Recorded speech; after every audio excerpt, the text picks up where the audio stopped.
देखिए, डीजीपी महोदय उत्तर प्रदेश के निर्देशन के अनुसार साइबर अपराध और साइबर क्रिमिनल्स के खिलाफ एक लगातार निरंतर अभियान चल रहा है, जिसमें सीपी महोदय के निर्देशन में डीसीपी अपराध और एडीसीपी साइबर अपराध महिला के निर्देशन में इस कार्रवाई को अंजाम दिया गया है। इसमें एक डीएससी डायरेक्ट सेल्स एग्जीक्यूटिव जो कि जियो और वोडाफोन कंपनी से ये एम्प्लॉय था, डीएससी था, उसका ये पकड़ा गया है, जिसमें ये पीओएस मशीन्स के थ्रू लोगों को गुमराह करके, लोगों को बताकर कि नेटवर्क जाम है, नेटवर्क सर्वर नहीं काम कर रहा है, उससे ये सिम को प्री एक्टिवेट कर देता था।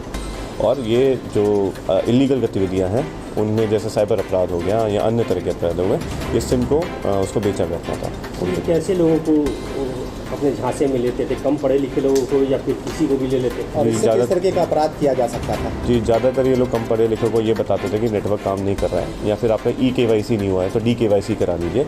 उसी का गुमराह करते हुए ये एक और सिम जनरेट कर लेते थे उन्हीं की आईडी से। और मैं बताना चाहूँगा कि इन सिमों से जो भी नाना तरह के प्रकार के अपराधों को अंजाम दिया जाता है, जैसे साइबर अपराध हो गया, ये महज ये चाहे 1000 रुपये या 1500 रुपये के प्रॉफिट सिम बेचते हों, लेकिन इनसे करोड़ों का साइबर स्कैम किया जाता है। तो सिम पर ही OTP भी आता है और इससे अकाउंट भी खोल लेते हैं, तो क्या इसका भी लिंकअप कुछ निकल रहा है? जी बिल्कुल, देखिए, जो हम म्यूल अकाउंट्स का जो आपने टर्म सुना होगा, जो फर्जी अकाउंट्स होते हैं, उनमें इन सिम्स का यूज़ किया जाता है ताकि अगर हम ओनर तक पहुँचे तो वो ओनर किसी और का निकले। जो यूज़ कर रहा है वो उसकी डिटेल्स नहीं आती, बल्कि जिसके नाम पे सिम जारी हुआ होता है हम लोग, वो बेचारा फंस जाता है। इसलिए आप कभी कभी देखते होंगे कि जो किसी का अकाउंट फ्रीज हो जाता है, जिसमें कितने टोटल सिम है और इन सिमों से क्या अपराध हुए हैं अभी तक? देखिए, पिछले 1 साल में इसने करीब 1500 से ज़्यादा सिमों को बेचा है ऐसे प्री एक्टिवेट करते हुए, और जो हमें बरामद हुए 177 सिम इससे बरामद हुए हैं, जिसमें से 6 प्री एक्टिवेटेड थे। सर, आप लोगों ने बताया कि ये सिम जो था साइबर अपराधियों के पास बस से और कोरियर से जाता था। जी, तो उसको भी सर्च करें कि किस एड्रेस पे जाता था और क्या? जी बिल्कुल, जो पूछताछ में जो विवरण मिल रहा है, हम लोग सारी चेन को बस्ट करना चाह रहे हैं। जितने भी आगे फॉरवर्ड लिंकेजेस होंगे हम इनको सबको पकड़ेंगे। तो कुरियर वालों को भी आप लोग बिल्कुल, कुरियर वाले अगर हैं इसमें शामिल तो उनके खिलाफ भी कार्रवाई की जाएगी। और मैं बताना चाहूँगा, जो आज ये व्यक्ति पकड़ा गया है, इसके खिलाफ लालपुर में भी एक मुकदमा कल लिखा गया था। ये उसी नेटवर्क का पार्ट है और इस गैंग का जो भी है, हम आगे तक इसको पूरा कार्रवाई करेंगे।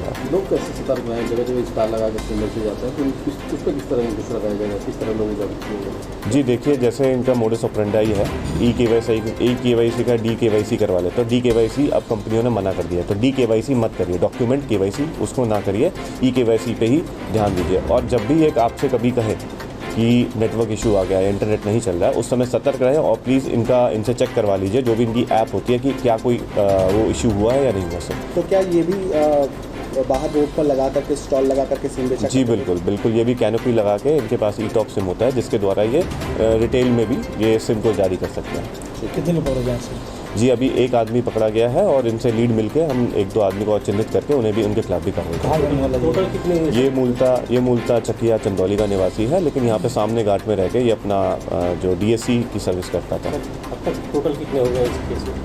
अभी कल 4 जैसे गिरफ्तार हुए, आज 1 हुआ है और एक आदमी को वांछित भी किया गया है। तो टोटल हम लोगों ने 6 लोगों को अब तक जद में ले लिया है। और मैं आपके द्वारा माध्यम से जितने भी यहाँ पे डिस्ट्रीब्यूटर हैं और जितने भी POS एजेंट्स हैं, उनको ये मैसेज देना चाहूँगा कि पुलिस इसमें एक्टिवली परस्यू कर रही है, तो आप किसी भी तरह के फ्रॉड की गतिविधियों में ना शामिल रहें, नहीं तो आपके विरुद्ध कड़ी से कड़ी कार्रवाई की जाएगी।